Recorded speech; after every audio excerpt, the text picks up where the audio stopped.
Hola a todos, soy Sergio Ulloa y este es su podcast digno de compartir.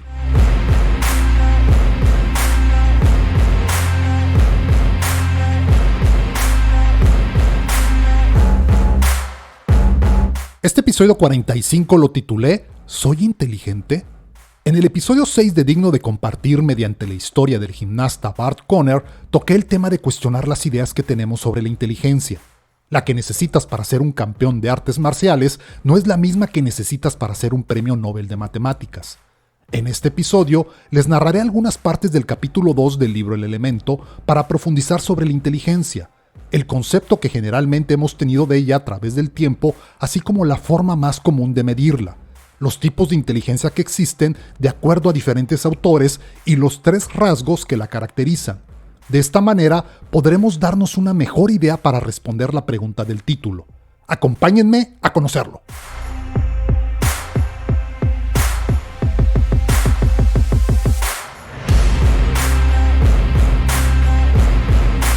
Dar por sabida la definición de inteligencia es una de las razones principales por las que muchas personas infravaloran sus verdaderas habilidades intelectuales. La opinión general dice algo así: todos nacemos con cierta cantidad fija de inteligencia. Es una particularidad, como tener los ojos verdes o azules, o tener las extremidades largas o cortas. La inteligencia se manifiesta en ciertas actividades, especialmente en las matemáticas y en la manera de utilizar las palabras. Es posible medir cuánta inteligencia tenemos mediante cuestionarios de lápiz y papel y expresarlo con dígitos. Y ya está, eso es todo. En esencia, esta descripción aparece en gran parte de la cultura occidental y buena parte de la oriental. Se encuentra en el centro de nuestros sistemas educativos y sostiene buena parte de la multimillonaria industria que se dedica a la preparación y elaboración de exámenes y que vive de la educación pública en todas las partes del mundo. Se encuentra en el centro de la noción de habilidad académica. Domina los exámenes de acceso a la universidad, sostiene la jerarquía de asignaturas en la educación y representa la base del concepto de coeficiente intelectual. Esta manera de pensar acerca de la inteligencia se remonta como mínimo a los días de los grandes filósofos griegos, Aristóteles y Platón. Los filósofos sostenían que no debíamos aceptar como conocimiento nada que no pudiese probarse mediante el razonamiento lógico, sobre todo con palabras y pruebas matemáticas, sumando a la creciente convicción de la importancia de los datos como apoyo a las ideas científicas, es decir, pruebas que podían observarse mediante los sentidos humanos. Estos 2 pilares, la razón y las pruebas, se convirtieron en la base de una revolución intelectual que transformó la perspectiva y los logros del mundo occidental, condujo al desarrollo del método científico y llevó a espectaculares avances en la tecnología práctica, los cuales dieron lugar a la revolución industrial y al dominio supremo de estas formas de pensamiento en la erudición, la política, el comercio y la educación. A medida que la educación pública fue desarrollándose durante los siglos XIX y XX, se basó también en estas ideas predominantes sobre el conocimiento y la inteligencia.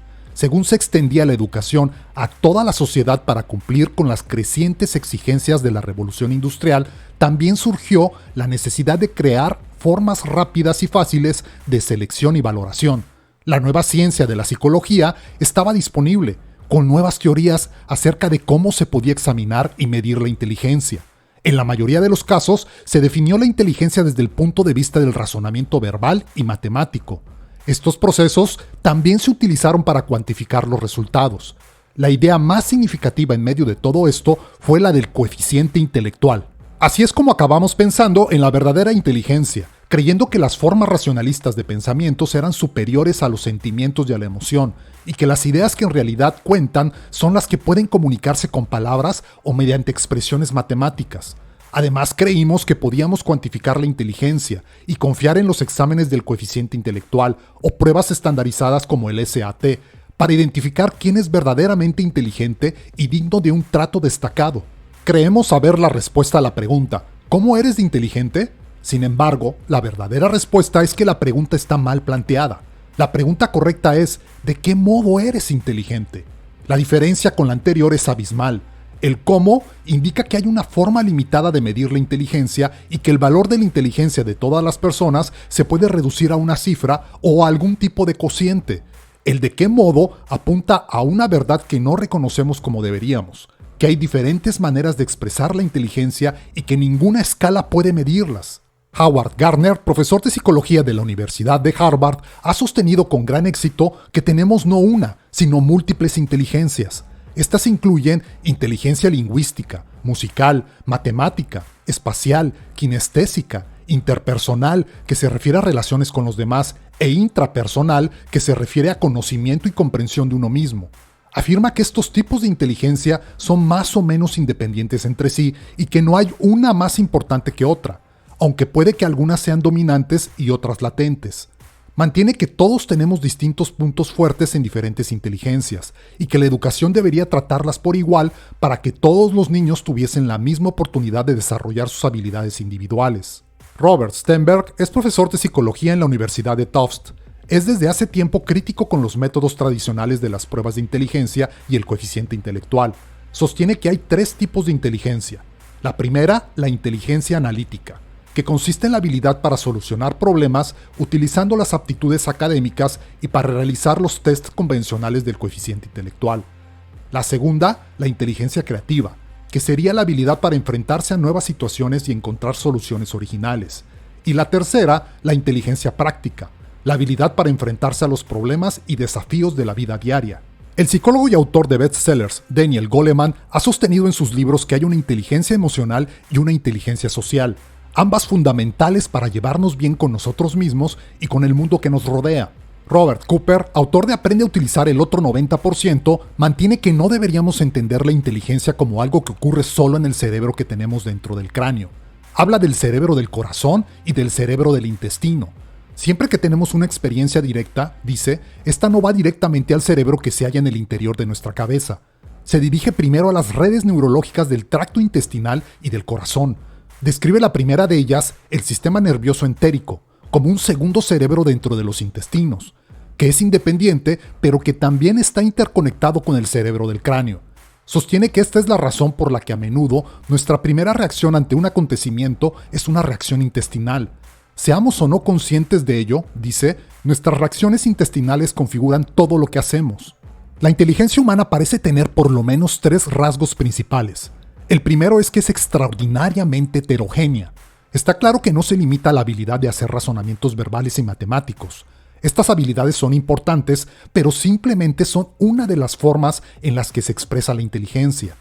La inteligencia puede dejarse ver en cosas que poco o nada tienen que ver con los números o las palabras. Una de las personas que representa esta maravillosa diversidad es R. Buckminster Fuller, más conocido por su diseño de la bóveda geodésica y la acuñación del término Estación Espacial Tierra. Sin duda, sus mayores logros proceden del campo de la ingeniería, que por supuesto requiere del uso de la inteligencia matemática, visual e interpersonal, pero además fue un escritor atípico brillante, un filósofo que desafió los conceptos de una generación, un ferviente ecologista años antes de que surgiera un verdadero movimiento ecologista, y un profesor universitario provocador y enriquecedor. Todo esto lo hizo al margen de la educación oficial y lanzándose a experimentar el mundo para aprovechar al máximo sus posibles formas de inteligencia. Al parecer, Fuller no vio ningún límite en su habilidad para utilizar todas las formas de inteligencia disponibles para él. El segundo rasgo de la inteligencia es que es muy dinámica. El cerebro humano es muy interactivo. Cada vez que actuamos, utilizamos múltiples partes del cerebro. Albert Einstein, por ejemplo, sacó gran provecho de la dinámica de la inteligencia. La destreza de Einstein como científico y matemático es un mito. Sin embargo, Einstein estudió todas las formas de expresión. Creía que podía sacar partido de cualquier cosa que surgiera ante su mente de muy diversos modos. Por ejemplo, entrevistó a poetas para aprender más sobre el papel de la intuición y la imaginación. En su biografía de Einstein, Walter Isaacson dice: cuando era estudiante, a Einstein nunca se le dio bien el aprendizaje por memorización. Más tarde, como teórico, el éxito no le vino de la fuerza bruta del poder de sus procesos mentales, sino de su creatividad e imaginación. Podía construir complejas ecuaciones, pero además, y más importante, sabía que las matemáticas eran el lenguaje que la naturaleza utiliza para describir maravillas. A menudo recurría al violín en busca de ayuda cuando su trabajo le planteaba algún reto. Un amigo de Einstein le contó a Isaacson, solía tocar el violín en la cocina a altas horas de la noche. Improvisaba melodías mientras reflexionaba sobre complicados problemas. Entonces, de repente y mientras tocaba, anunciaba entusiasmado: ¡lo tengo!, como si por inspiración la solución al problema le hubiera llegado en medio de la música. Lo que Einstein parecía entender es que el desarrollo intelectual y la creatividad llegan a través de la comprensión de la naturaleza dinámica de la inteligencia. El tercer rasgo característico de la inteligencia es que es totalmente peculiar. La inteligencia de cada persona es tan singular como una huella dactilar. Puede que haya 7, 10 o 100 formas distintas de inteligencia, pero cada uno de nosotros las utilizamos de forma diferente.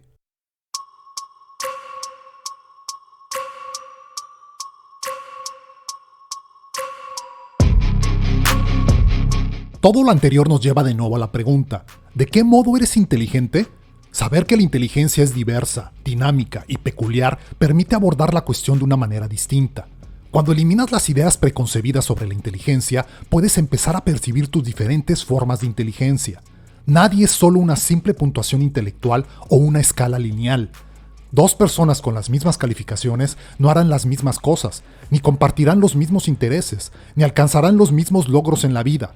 El nuevo paradigma del elemento tiene que ver con permitirnos acceder a todas las formas en que se experimenta el mundo y descubrir dónde se encuentran los verdaderos puntos fuertes de cada uno. Simplemente no los des por sentado.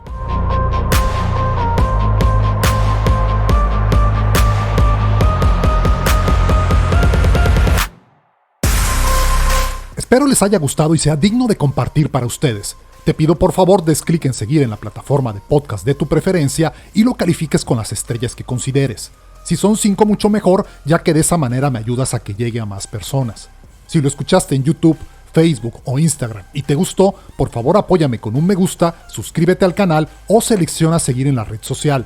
Nos escuchamos en un nuevo episodio el próximo lunes. Un abrazo y excelente inicio de semana.